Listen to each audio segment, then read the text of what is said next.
Selanjutnya teman-teman sekalian hadis nomor 219, tepatnya hadis keempat dalam pasal kita dengan sanad sahih. Ya. Saya bacakan dari Abu Hurairah radhiyallahu anhu, anna Nabiy sallallahu alaihi wasallam ra'a rajulan lam yaghsil aqibaihi faqala wailun lil aqabi minan nar. Bahwasanya Nabi sallallahu alaihi wasallam melihat seorang laki-laki yang tidak membasuh kedua tumitnya. Maka Nabi SAW bersabda, celaka bagi tumit-tumit itu, ia akan dijilat api neraka. Diriwayatkan juga dalam riwayat lain bahwa Abu Hurairah radhiyallahu anhu melihat suatu kaum yang berwudu dari bejana yang dipakai untuk bersuci. Maka dia berkata, sempurnakanlah wudu, karena aku mendengar Abul Qasim sallallahu alaihi wasallam, Abul Qasim usia Nabi sallallahu alaihi wasallam bersabda, wailun lil aqabi minan nar aw wailun lil arakibi minan nar. Celaka bagi tumit-tumit itu, ia akan dijilat api neraka. Atau celaka otot-otot tumit itu, ia akan dijilat oleh api neraka. Juga diriwayatkan oleh Bukhari, Muslim, An-Nasai dan Ibnu Majah secara ringkas, dan Tirmidzi meriwayatkannya dengan lafaz wailun lil aqabi minan nar. Celaka bagi tumit-tumit itu, ia akan dijilat oleh api neraka. Kemudian hadis nomor 220 saya bacakan karena sama hadisnya, kurang lebih mirip, dan urutan kelima dari pasal kita dengan sanad sahih. Nanti insya Allah sekalian saya akan syarahkan setelah itu. Telah diriwayatkan dari Nabi SAW bahwasanya beliau bersabda, wailun lil aqabi wa butunil aqdami minan nar. Celaka bagi tanda kurung pemilik tumit-tumit dan telapak kaki, keduanya akan dijilati api neraka. Al-Hafidh Ibnu Hajar berkata rahimahullah, hadis yang disyaratkan oleh Tirmidzi ini diriwayatkan oleh At-Tabarani dalam Al-Mu'jamul Kabir dan Ibnu Khuzaimah dalam sahihnya dari hadis Abdullah bin Al-Harith bin Jaz'i Az-Zubaydi secara marfu, dan Abu Hurairah radhiyallahu anhu meriwayatkan secara mauquf kepadanya. Teman-teman sekalian, dua hadis ini dengan beragam macam lafadznya, hadis urutan nomor 219, tepatnya urutan 4 dalam pasal kita ini, dan hadis nomor 220, tepatnya urutan 5 dalam pasal kita, di halaman 262, mengandung makna yang luar biasa gitu. Ternyata selat-selat itu sebagaimana saya bilang tadi di awal, bukan hanya jari-jari, tapi juga kaki-kaki. Baik itu jari-jari kaki, bahkan dalam hadis ini disebutkan tentang tumit-tumit. Ya. Ada apa dengan tumit? Tentu tidak asing lagi bagi orang-orang yang sudah dewasa biasanya ya, karena sering beraktivitas di luar rumah, ya, maka atau mungkin perubahan cuaca, sering terjadi pecah ya. Seperti ada pecah di antara atau di tumitnya. Ya, biasa memang itu sudah tidak asing bagi orang dewasa tahu tentunya. Dan biasanya kita bersihkan, baik itu kita letakkan pelembab supaya dia kembali utuh kulitnya, atau sering menggunakan kaos kaki gitu kan. Atau memang dikerok biasanya ya. Sehingga tumbuh kulit yang baru dan jadi rapi. Itu biasanya ditumit memang. Nah ternyata kata sebagian ulama, kalau kaki-kaki ini kena tumit umumnya biasa pecah-pecah ya, maka ada celah di antaranya yang kemungkinan tidak kena air. Sehingga dimasukkannya hadis-hadis ini tentang wajibnya untuk membasuh kaki, dan tumit harus semuanya kena dari mata kaki ke bawah termasuk tumit ya. Itu dengan api neraka, diancaman dengan api neraka, berarti menandakan memang tidak boleh dilalaikan masalah ini. Dan menggunakan telapak tangan atau punggung bagian dalam tangan itu untuk menggosok bagian tumit. Menggosok bagian tumit agar dipastikan air itu semuanya masuk di antara kaki-kaki kita. Ya. Dan ini hadis yang luar biasa. Gitu. Hadis ini ancamannya mirip dengan hadis sebelumnya tentang orang yang tidak menjilat-jilatkan di antara jari-jarinya. Maka kalau orang juga di sini membiarkan tumitnya tidak terbasahi, maka secara otomatis ancamannya sama, yaitu api neraka. Yaitu api neraka. Dan ini teman-teman sekalian berarti bukan hal yang ringan ini. Ini hal yang sangat luar biasa yang diancamkan oleh Nabi alaihi salatu wassalam. Gitu kan.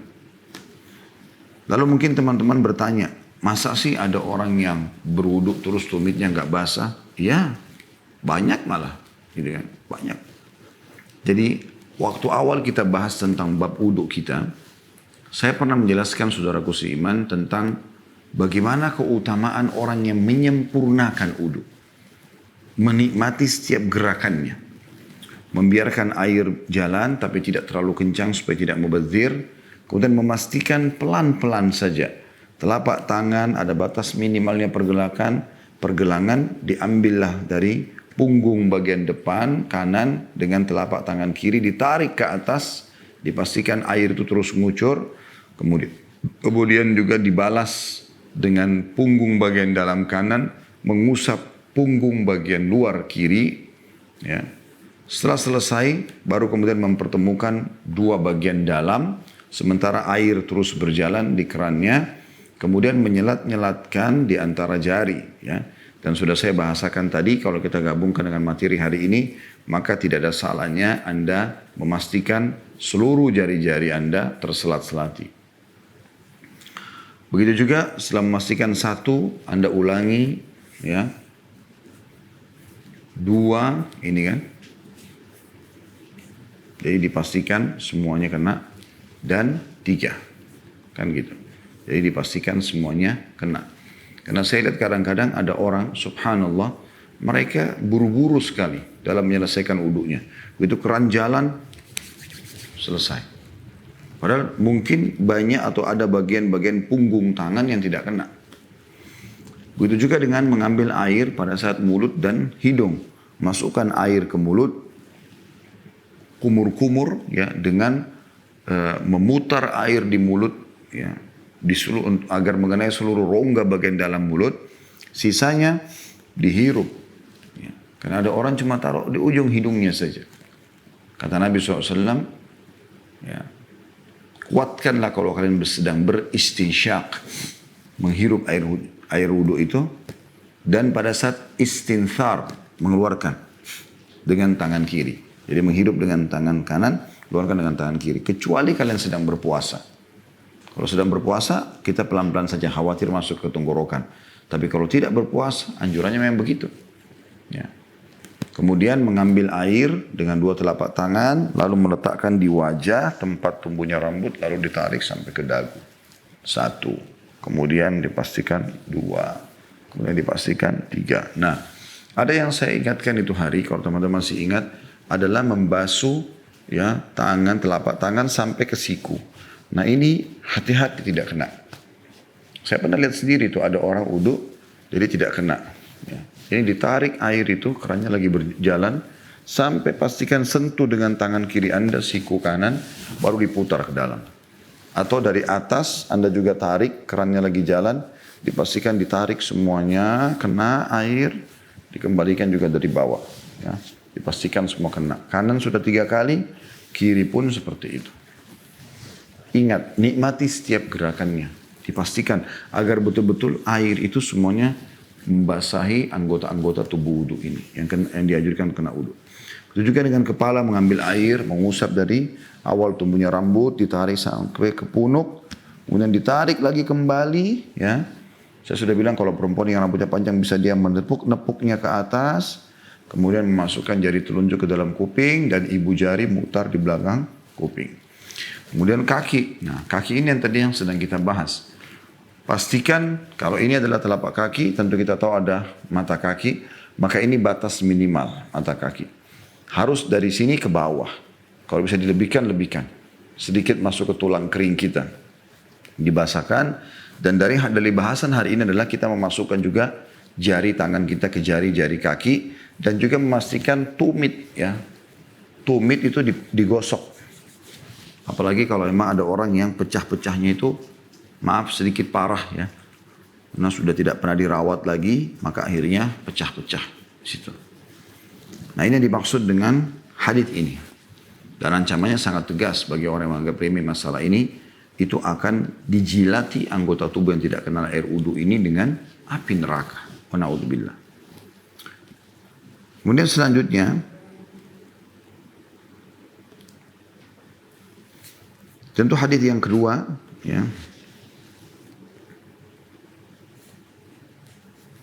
di nomor 220, hadis nomor 5 dalam hadis, tapi ini hadis yang kedua yang sedang kita bahas yang sekarang, ya, maksud saya dari urutan 219 dan 220, ya.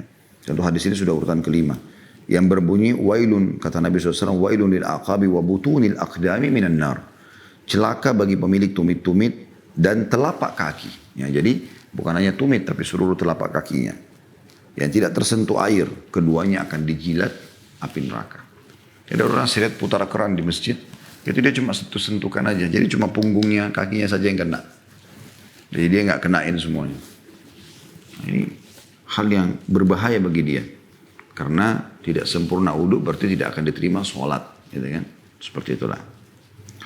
Selanjutnya hadits nomor 221 urutan 6 dengan sanad sahih dari Abdullah bin Amr radhiyallahu anhu, anna Rasulullah SAW ra'a qauman wa aqabuhum taluh.